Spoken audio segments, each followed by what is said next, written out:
The mind of the Imperial Japanese soldier in 1944 was a fortress, fortified not just by training, but by a spiritual indoctrination so absolute that it rewired the basic human instinct for self-preservation.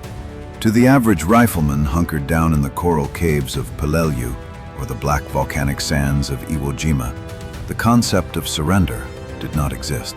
It wasn't just a military violation, it was a spiritual death. Since childhood, they had been recited the field service code, the Senjinkun, which contained a line that was burned into their souls. Do not live with the shame of being a prisoner of war.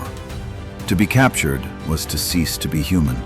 It was to bring eternal disgrace upon one's family, one's village, and the emperor himself. But there was a second, darker layer to this resolve, a layer built on a foundation of carefully constructed lies. The Japanese High Command knew that if their soldiers believed they would be treated humanely, they might be tempted to give up when the battles turned hopeless. So, the propaganda machine went to work. They painted the Americans not as soldiers, but as demons. The Japanese infantry were told horrific, graphic tales of what the American devils did to prisoners. They were told that American Marines were recruited from the insane asylums and prisons of the United States. They were told that if captured, they would be tied down and run over by steamrollers.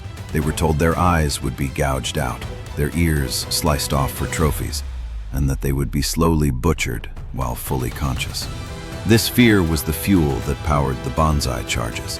It was the reason men clutched grenades to their chests rather than raise their hands. They weren't just fighting for victory.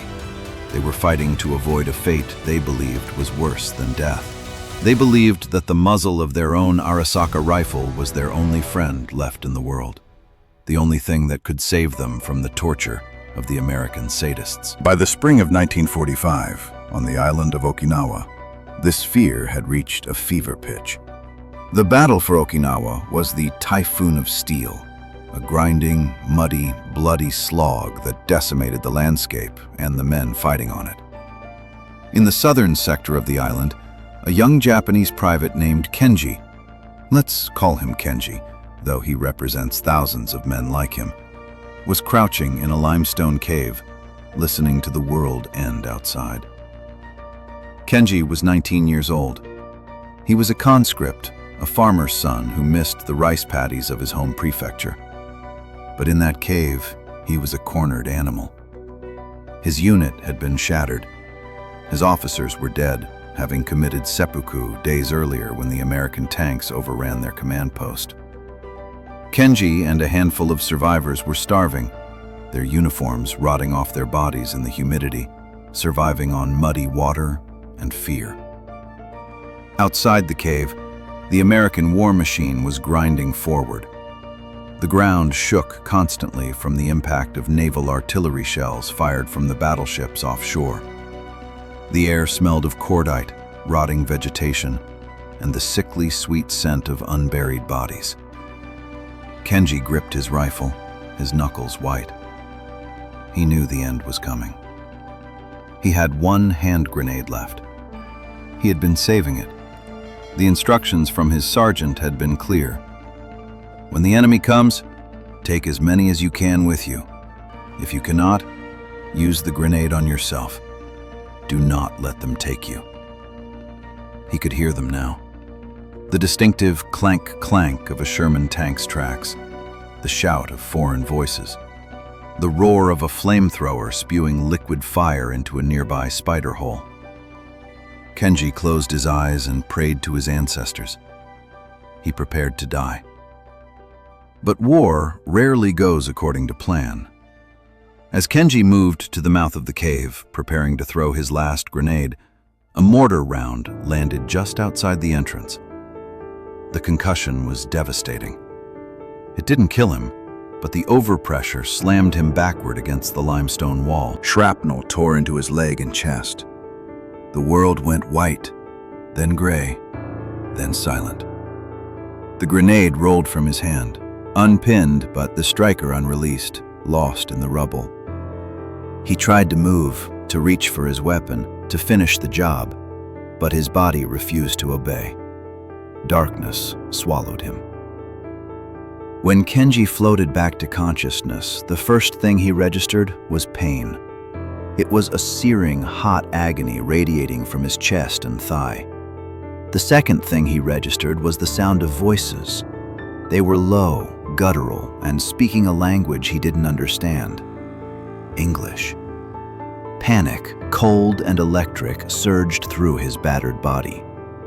He was alive. He had failed. He had brought the ultimate shame upon himself, and now the monsters were here. He kept his eyes closed, his heart hammering against his ribs like a trapped bird. He remembered the stories. He waited for the kick of a boot, the stab of a bayonet, or the sensation of being dragged out to be mutilated. He prepared himself for the torture he had been promised. He felt hands on him, rough, strong hands. They were grabbing his tunic. This is it, he thought. They are stripping me to humiliate me before they kill me. He felt the fabric of his uniform being cut away. He flinched, waiting for the knife to slice into his skin. Then, he felt something he didn't expect. A cool, wet sensation on his chest. A stinging, but not the sting of a blade, the sting of antiseptic. Kenji opened his eyes. Hovering over him was a face. It was dirty, covered in a layer of grime and sweat, with eyes that looked exhausted. It was a face under a helmet covered in camouflage netting. It was an American, a Marine, or so Kenji thought. The man wasn't holding a knife. He was holding a morphine syringe. This man was a U.S. Navy corpsman, a doc.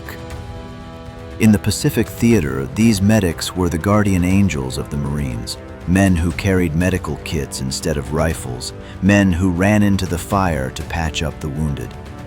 And right now, this corpsman was kneeling in the mud, working feverishly on Kenji's sucking chest wound. Kenji stared, his brain unable to process the data. Why was the demon touching him with care? Why wasn't he screaming in pain? The corpsman plunged the needle into Kenji's arm. Within seconds, a warm, fuzzy blanket of relief began to wash over the agonizing pain. But then, the situation grew tense. Kenji couldn't understand the words, but he understood the tone. Another American soldier, a Marine carrying a BAR automatic rifle, walked over. He looked down at Kenji with eyes full of hate. This Marine had likely just lost friends to Japanese snipers or booby traps. He saw the enemy. He saw the uniform of the men who had killed his buddies. The Marine shouted something, gesturing with his weapon. He was angry. He was pointing at Kenji, then pointing at a group of wounded Americans nearby. The meaning was clear. Why are you wasting bandages on him? He's the enemy. Let him die. Help our guys first. Kenji froze. This was the moment. The soldier with the gun would surely shoot him now. The medic would step aside, and the execution would happen. But the medic didn't step aside. He didn't even look up. He snapped something back at the Marine. His voice was sharp, authoritative. He pointed to Kenji's chest, where pink froth was bubbling with every breath, a sign of a punctured lung. Then he pointed to the American wounded, who were sitting up, nursing shrapnel wounds that were painful, but not immediately life-threatening. The Marine shouted again, stepping closer, his shadow falling over Kenji. The corpsman stood up. He was smaller than the Marine, unarmed, covered in the blood of both friends and enemies. He got right in the Marine's face. He shouted a single, clear command, pointing a bloodied finger at the Marine's chest. He blocked the line of fire with his own body. He was asserting the supreme law of the medic. Triage. You treat the worst wound first. Nationality doesn't matter. Politics doesn't matter. The only thing that matters is who is closest to death. And Kenji, the Japanese soldier who had been told these men were devils, watched in stunned silence as the American soldier with the gun backed down. The Marine spat on the ground, glared at Kenji one last time, and walked away. The corpsman knelt back down. He looked at Kenji. He didn't smile. There was no happiness in this place. But his eyes were not the eyes of a torturer. They were the eyes of a professional. He pulled out a specialized dressing, an occlusive seal, and taped it over the hole in Kenji's chest, allowing him to breathe. He cleaned the leg wound. He worked with the speed and gentleness that Kenji associated with his mother tending to a scraped knee, not an enemy on a battlefield. Then, the corpsman did something that shattered Kenji's universe completely. He reached into his pocket and pulled out a canteen. He unscrewed the cap. He didn't pour it on the ground to mock Kenji's thirst. He didn't taint it. He lifted Kenji's head gently and tipped the water into his mouth. It was cool. It was clean. It tasted like life. As Kenji swallowed, choking slightly, the realization hit him with the force of a physical blow. The propaganda was a lie. All of it. The posters, the speeches, the warnings about the steamrollers and the knives, it was all a fabrication. He wasn't being tortured. He wasn't being mutilated. He was being saved. And he was being saved by a man who had every reason to let him die. A man who had actually fought his own comrade to ensure Kenji lived. Tears began to leak from Kenji's eyes, mixing with the dirt on his face.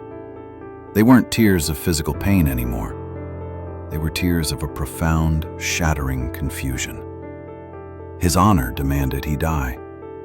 His government told him he would be butchered. But here he was, alive, high on morphine, drinking American water, being prioritized over an American soldier. He looked up at the corpsman. The American wiped his hands on his trousers, checked Kenji's pulse one last time, and then reached into his pocket again. This time, he pulled out a pack of cigarettes. He lit one, took a drag, and then placed it gently between Kenji's lips. Kenji took a shaky breath of the smoke. He looked at the sky. He was a prisoner. He was disgraced. But he was alive, and for the first time in his life, he began to question who the real devils were.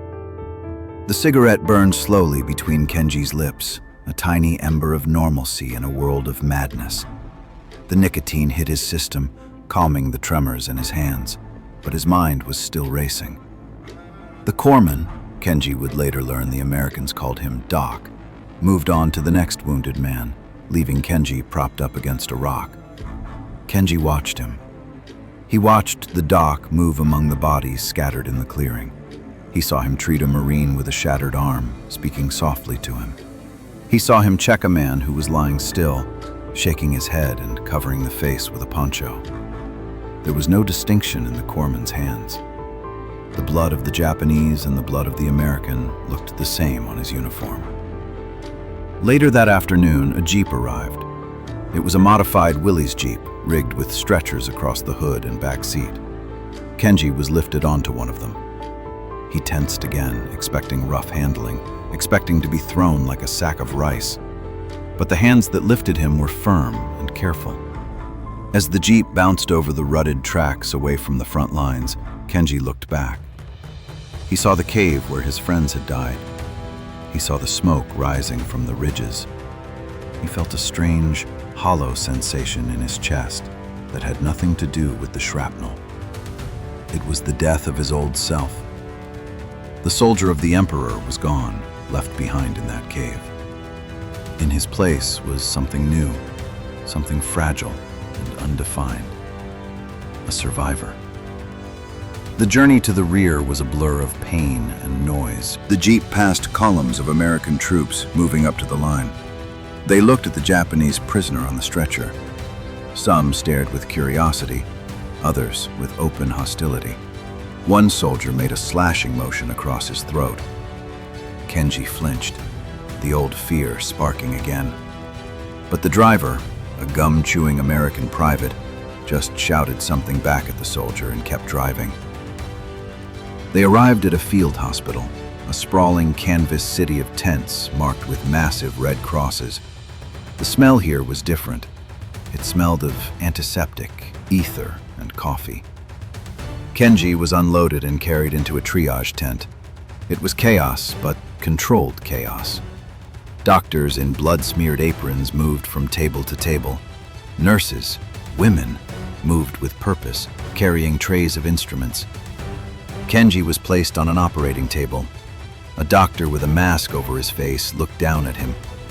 He checked the occlusive seal the corpsman had applied. He nodded, impressed. "Good work, Doc," he muttered, though the corpsman was miles away. They put a mask over Kenji's face. He smelled a sickly sweet gas. The ether took him, dragging him down into a deep, dreamless black. When he woke up, he was in a real bed. He was wearing clean pajamas, cotton ones, not the rough wool of the army. He was in a large tent filled with rows of cots. He looked around. To his left was an American soldier with a bandaged head. To his right was another Japanese prisoner, his leg in a cast suspended by a pulley system. A nurse walked by. She saw Kenji was awake. She didn't scream. She didn't call for the guards to beat him. She smiled. It was a tired smile, but it was genuine. She walked over and checked his chart. She said something in soft English, adjusted his pillow, and then walked away, returning a moment later with a metal cup. It was soup, chicken broth, warm, salty, and rich. Kenji stared at the cup. He remembered the last meal he had eaten in the cave, a handful of raw rice soaked in muddy water. He remembered the stories of the starvation camps. He took a sip. It was delicious. Over the next few weeks, Kenji's world transformed. He was moved from the field hospital to a dedicated POW holding area. It wasn't a holiday resort. There was barbed wire, there were guards with shotguns, and there was the constant humiliation of being a captive. But there was no torture. There were no steamrollers. The Americans interrogated him, of course. Intelligence officers, Nisei, Japanese Americans who spoke perfect Japanese, came to question him. Kenji expected the thumbscrews or the waterboarding he had heard about. Instead, the Nisei officer offered him a cigarette and a chocolate bar. "What unit were you with?" the officer asked calmly. "Who was your commander?" Kenji hesitated. The field service code screamed at him to stay silent. But then he remembered the corpsman. He remembered the Marine who wanted to kill him, and the medic who stopped him. He looked at the chocolate bar. He realized that the empire he was protecting had lied to him about everything. They had lied about the war, they had lied about the enemy, and they had lied about his own fate. Why should he protect the liars? Slowly, haltingly, Kenji began to speak. He told them about the cave defenses. He told them about the morale of his unit. He told them everything. It wasn't treason, he told himself. It was the truth. But the most profound moment came a month later. Kenji was recovering well, limping around the camp on a crutch. He was assigned to a light work detail, sweeping the floor of the medical supply tent. One afternoon, a truckload of new wounded arrived from the front lines. The fighting on Okinawa was still raging in the north. Kenji watched as the stretchers were unloaded, and then he saw him. It was the corpsman, the doc. He was on a stretcher this time. His uniform was torn, soaked in blood, his own blood. His face was pale, his eyes closed. He had been hit by shrapnel, perhaps trying to save another Marine. Kenji froze. He watched as the doctors rushed to the corpsman.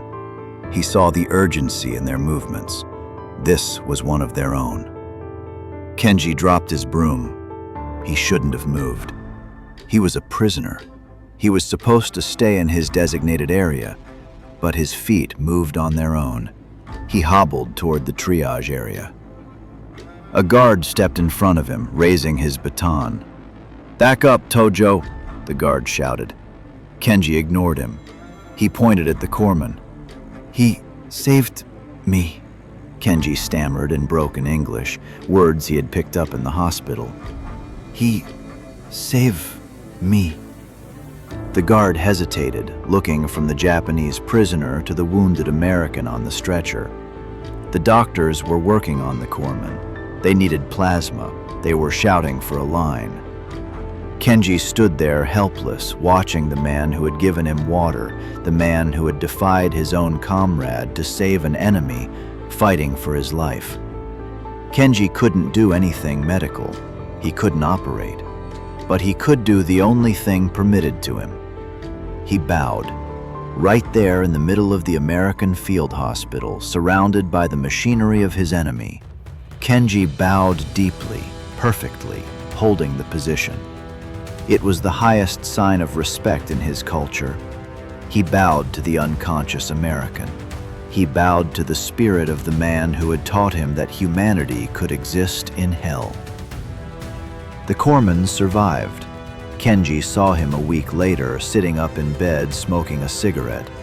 Kenji wasn't allowed to talk to him directly, but their eyes met across the tent. The corpsman looked at the Japanese prisoner, the man whose chest he had sealed in the mud. A flash of recognition crossed the American's face. He didn't smile, not really. He just gave a small, barely perceptible nod. That nod was enough. When the war ended in August 1945, Kenji was repatriated to Japan. He returned to a country that was unrecognizable. His home city was a wasteland of atomic ash and firebomb craters. The empire was gone. The emperor had renounced his divinity. The lies had all burned away. Kenji never became a soldier again. He became a doctor. He spent the rest of his life in a small clinic in rural Japan, treating farmers and fishermen. He never spoke much about the war. He never joined the veteran associations that glorified the old days. But on his desk, under the glass top, he kept a small, faded object. It wasn't a medal. It wasn't a flag. It was the flattened, empty wrapper of a morphine syringe. Whenever a patient asked him why he became a doctor, why he worked so hard to save everyone, even the ones who couldn't pay, even the ones who were difficult or ungrateful, Kenji would touch that wrapper. He would think of the mud on Okinawa. He would think of the taste of cool water on a dying tongue. And he would think of the enemy who stood between him and death, armed only with a medical kit and a conscience. "Because," Kenji would say softly, "I learned that life is the only thing that matters.